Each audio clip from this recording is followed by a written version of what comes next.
એમ કે સાહેબ પાણી આ બાજુ, પછી તો કરશે પચકો થવાનું. પછી તો આ ભીલડીની અંદર 5 તળાવો સિંચાઈ વિભાગ દ્વારા આપણે એનો સુધારણા માટેનું કામ ચાલે છે, પણ ત્યાં ચોગા દોતીવાડામાંથી પાણી આવે છે એટલે પેલા કે પાણી ખાલી કરો અને આમ વરાપ થાય પછી અમે આ સર્વે કરીને કામ કરી શકીએ. હવે અહીંયા લોકો કોઈ એવું કરવા નહીં તો તમે એમ જ કહેવાના છો કે ભલે બાવળજા તમે તો પાણી આપવા જો. આમ પાણી જેવું નેઠું નથી એટલે ફોન ચાલુ થઈ ગયા નથી. આ શુક્લમ એવું છે ને, એટલા માટે આપણી પાસે 6-8 મહિનાનો જે સમય છે. આપ સૌને મારી 2 હાથ જોડીની વિનંતી છે કે આપણા ગામનું તળાવ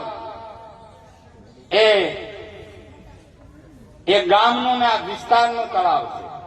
हम रहे या न रहे, मां भारती तेरा वैभव अमर रहे. આપણે હોઈએ કે ના હોઈએ પણ એક ઇતિહાસનું નિર્માણ થવા જઈ રહ્યું છે. ઇતિહાસના આપણે ભાગીદાર બનવાનું છે અને ભાગીદાર બનવું છે તો થઈ જશે એમ નહીં. કોમને ચાલુ કરવું પડે, ચાલુ કરીને પૂરું કર્યા વગર કોઈ કામ થવાનું નથી. તો મારી આપને વિનંતી છે, જે તળાવો હજી પણ બાકી છે એ આપણે પ્રયત્ન કરી રહ્યા છીએ કે એમનો પણ સમાવેશ થાય. ગૌચરના કારણે જે તળાવો વર્ષોથી, પછી આજ હોય તમે પાડો ખાબુચિયાનું નામ પાડો ત્યાંનું નહીં, પણ વર્ષોથી 100-200 વર્ષથી ગામમાં તળાવ તરીકે ઓળખાય છે, એનું નામ પણ છે કે આ ફલાણું તળાવ. એવા તળાવો ગૌચરમાં હોવાના કારણે નીમ નથી થઈ શકતા. એના માટે આપણે પ્રયત્ન કરી રહ્યા છીએ કે બીજા હક તરીકે તળાવમાં સરકાર એની નોંધ પાડે. અને મને વિશ્વાસ છે આ સરકાર ઉપર કે એ પરિપત્ર ટૂંક સમયની અંદર થવાની આની ઉપર છે. એટલે આપણે પૂરો પ્રયત્ન કરીએ, સરકારનો પૂરો પ્રયત્ન છે. પણ આપણે પણ એક વાત સમજી લઈએ કે નર્મદા ડેમ અને નર્મદાની મુખ્ય કેનાલથી આપણો ભાગ ઉગમણો અને ઊંચાણમાં છે, એટલે હું ડાયરેક્ટ નહેર લાવવી શક્ય નથી. પણ ધ્રોંડવ, દિયોદર તાલુકાનો ધ્રોંડવ આગળ પમ્પિંગ સ્ટેશન બનાવી પમ્પિંગ કરીને પાણી અધેર કરીને પાઇપલાઇન દ્વારા આપણા વિસ્તારના બધા જ ગામોમાં 125 ગામોમાં નર્મદાનું પાણી તળાવમાં પહોંચે એના માટે સરકારે આડી ઊભી જેમાં જાળી મૂછાની રીતે પાઇપલાઇનો દ્વારા આયોજન કરી લીધું છે. અને એ પાઇપલાઇન બીજું પમ્પિંગ સ્ટેશન ધરણમાં થવાનું છે અને આ પાઇપલાઇન જેડાના ગુલાબ સાગર તળાવ સુધી જવાની છે, જેમાં દિયોદર વિસ્તારના 75% તળાવો આવી જાય છે. બાકીના જે ગામ રહી જાય છે, આ રેલવે થી આ બાજુનો જે ભાગ રહે છે, જે રહી જાય છે 13 ગામ છે. એ 13 ગામ બીજા ફેઝમાં આવે છે, એ ટેન્ડર પ્રક્રિયામાં છે. એનું કામ પણ ટૂંક સમયમાં શરૂ થવાનું છે. આપણા જે આથમણા ભાગમાં 8 ગામ આવે છે મુખ્ય કેનાલથી. આથમણા ભાગમાં કમાન્ડમાં નથી, એના માટે અલગ સરકારે એક યોજના બનાવી છે અને એ ગામોમાં પણ તળાવમાં પાણી પહોંચવાનું છે. કેટલાક તળાવો મુલકપુરથી કરીને ભીલડી સુધીના જે આવે છે એ તળાવો ચોંગા દોતીવાડામાંથી જોડાય છે. એમાં જે બાકી રહી જાય છે 3 કિલોમીટરની રોમવાસ અને પાલડી, એ તળાવોને સરકારે સૈદ્ધાંતિક મંજૂરી આપી દીધી છે. ગઈકાલે જ હું રતનપુરાના તળાવની વધામણી કરીને આવ્યો છે. રતનપુરાની અંદર પાણી ચાલુ થઈ ગયું છે. પેલી બાજુ જડિયાલી, ભાકડિયા, ઘોણા, ભાદરા એ ગામોની અંદર ખરા ચીપુમાંથી પાઇપલાઇન દ્વારા પાણી આવે છે. એટલે બધા જ ગામોમાં નર્મદાનું પાણી પહોંચે એના માટે સરકારે વ્યવસ્થા કરી લીધી છે. પણ આપણી પણ પાણી બાબતે કોઈ જવાબદારી છે, એ મારે આપને વાત કરવી છે. પાણી તો આપણા વડવાઓને પૂછ્યું છે, ગંધિયા છે ને જે વડીલ છે એમને પૂછ્યું, 80-90 વર્ષના એને પૂછ્યું, પાણી 12 ફૂટી હતું. હતું કે નથી? હતું કે ને? 12 ફૂટી હતું, એને 12 ફૂટી મળ્યું. અને તો કે આ 12 ફૂટી કેમ પહોંચ્યું એ આપણે કોઈ દાડો વિચાર કર્યો નથી. પાણીનો આપણે વેડફાટ કર્યો છે, બગાડ કર્યો છે. અને ધર્મશાસ્ત્ર એમ કે છે કે કોઈ પણ વસ્તુનો વિવેક બાર ગમે તેમ ઉપયોગ થાય તો એ ઘાતક નીવડે. તો પાણીને આપણે બગાડ્યું છે.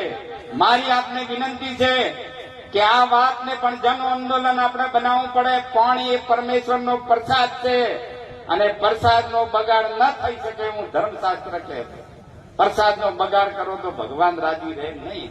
એટલે પાણીનો ખોટો બગાડ ન થાય. આપણે પાણી બગાડીએ છીએ, પાણી નથી બગાડતા, આપણા બાળકોનું ભવિષ્ય બગાડી રહ્યા છીએ.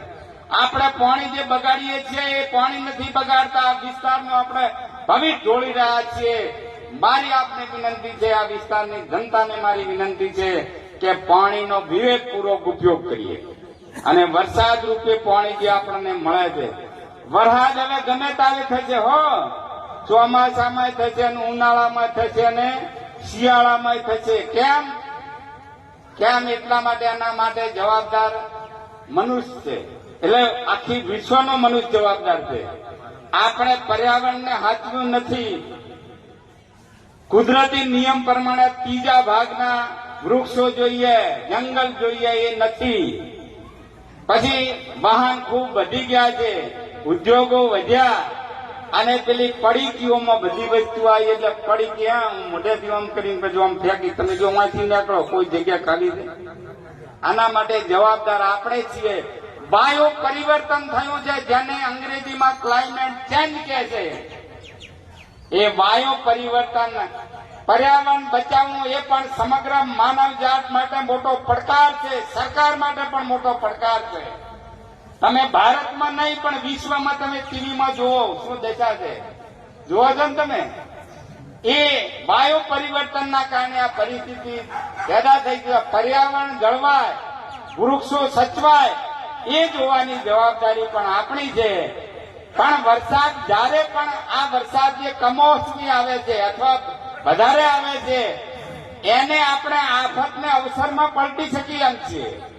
આ ચોમાસાનો જ્યારે વરસાદ વરસે એટલે જ્યારે પણ વરસાદ વરસે, વરસાદના પાણીને નરેન્દ્રભાઈ મોદી સાહેબે પણ આપણને કાર્યક્રમ આપે છે, કેચ ધી રેન, વરસાદના પાણીને હંગરો, જમીનમાં ઉતારો. આ કામ આપણે કરી શકીએ એમ છે. આ હમણે કમો કે જ્યાં નર્મદાનું પાણી નથી પહોંચ્યું ત્યાં પહોંચશે. કેસાજી તમે મારા વતી કહી દેજો.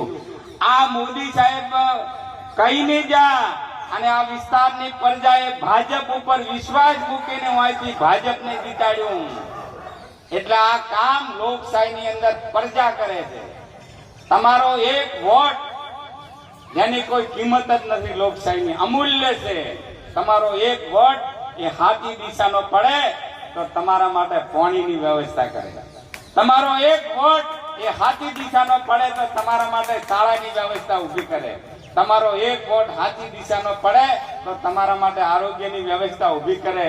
તમારો એક વોટ સાચી દિશાનો પડે તો તમારા રોડ રસ્તાઓની વ્યવસ્થા કરે. આ બધી જ તાકાત લોકશાહીની અંદર ચબરખીમાં છે અને ચબરખી દ્વારા તમે આ વિસ્તારમાંથી ભાજપના પ્રતિનિધિ તરીકે ચૂંટીને મોકલા અને મોદી સાહેબ કહીને ગયા હતા. એટલે આ બધું આ કામ પાણીનું 1400 કરોડના ખર્ચે. ત્યારે આપણા ઘંડિયા એમ કહેતા કે પેલા કરોડના ઢગ્યા તો કે હું શું હાથી બે રાગના. અને આ 1400 કરોડના ખર્ચે આ પાઇપલાઇન નું કામ શરૂ થયું છે. આપણા વિસ્તારમાં આપણે નવા વર્ષમાં મળ્યા છીએ, બા હિંગલાજના ચરણમાં છીએ. હિંગલાજ માતાએ આવીને જયારે આપણે પ્રાર્થના કરી છે, હિંગલાજે કદી આપણે નારાજ નથી કર્યા છે. ફરી આપણે પ્રાર્થના કરીએ. કુંવારવા, લીલાધર અને ચકવાડામાંથી જે હોય હાથ ઊંચો કરો. એના પછી ડુચકવાડા અને કોટરા ફોયણામાંથી જે હોય હાથ ઊંચો કરો. હા, પછી ફોયણામાંથી ફોયણા, ગોગલ, વઢા અને સરદારપુરા. છેલ્લે સોની, તો સોની, જસાલી, મોનપુરા અને નવાપુરા. એટલે બધા નું પ્રતિનિધિત્વ છે. એટલે તમને અભિનંદન આપું છું. હું વિકાસની થોડી વાત કરવાનો છું 5-10 મિનિટ. એના પહેલા અહીં આપણા ચેરમેન સાહેબે વાત કરી છે કે આગામી સમયમાં એ લડે છે. આપણે સીમાડા ઉપર લડવા ના જઈએ, પણ કોઈ પણ જગ્યાએ બજારમાં જ્યાં પાટણ જોઈએ કે દિયોદર જોઈએ કે કોઈ ધનકવાડા જોઈએ કે ડીસા જોઈએ, કોઈ પણ બજારમાં જો અને જે વસ્તુ ખરીદીએ છીએ મેડ ઇન ઇન્ડિયા, એટલે ભારતમાં બનેલી વસ્તુ છે, આટલી ખરીદો. તો અત્યારે ભારત વિશ્વની 4થા નંબરની સૌથી મોટી અર્થવ્યવસ્થા છે અને આપણું લક્ષ્ય છે કે આગામી સમયની અંદર મોદી સાહેબ 2029 ની વાત કરે છે કે 2029 સુધી ભારતને વિશ્વની 3જા નંબરની સૌથી મોટી અર્થવ્યવસ્થા બનાવવાની છે. અને જો સૌથી મોટી અર્થવ્યવસ્થા બનાવવી હોય 3જા નંબરની, તો આપણે જે વસ્તુ ખરીદીએ, વસ્તુ કદાચ તમને એવું લાગે કે આ વસ્તુ બરાબર નથી, દુકાન બીજે જઈ શકે, પણ ભારતમાં બનેલી વસ્તુ, એ લગ્ન હોય કે બીજો પ્રસંગ હોય કે ગમે તે પ્રસંગ હોય, આમાં જે વસ્તુની જરૂર પડે એ વસ્તુ જો ભારતમાં બનેલી વસ્તુ આપણે ખરીદીએ તો એના જે પૈસા તમે ચૂકવો છો એ બધા જ ભારતમાં રહે. અને અમેરિકા કે ચીનમાં બનેલી વસ્તુ તમે ખરીદો તો એ બધા પૈસા જાય બહાર. એટલે આ તો બધું તમે સમજો છો ને, એટલે આ બહુ તમે અનુભવેલું છે. એટલે આજે આપણે સંકલ્પ માટે મળ્યા છીએ કે અમારું લક્ષ્ય છે કે આગામી સમયની અંદર ભારત વિશ્વની મોટી અર્થવ્યવસ્થા બને, 2047 સુધી દેશ વિકસિત દેશ બને, આત્મનિર્ભર ભારત બને. આત્મનિર્ભર એટલે બીજા કોઈ પર આધારિત ના હોય, આવા ભારતના નિર્માણ માટે અમે જે વસ્તુ ખરીદી, અમારે જે ઘેર અત્યારે લાયા છો એ નાખી મત દેજો, એનો ઉપયોગ કરજો. પણ નવી જે ખરીદવા જઈએ એ વસ્તુ ભારતમાં બનેલી મેડ ઇન ઇન્ડિયાની ખરીદીએ, આટલો સંકલ્પ કરવા માટે આપણે મળ્યા છીએ. અને આ વાત જ્યાં જઈએ અહીંયા આ વાત આપણે બધાને કહેવી પડે કે ભાઈ ભારતમાં બનેલી વસ્તુનો ખરીદવાનો આપણે બધા આગ્રહ રાખીએ. તો આટલો કામ થઈ છે કે ના થઈ છે? થાય છે કે ના થઈ છે? તો આ કરશો કે ના કરો? ખખડાઈને બોલો, કરશો ને? તો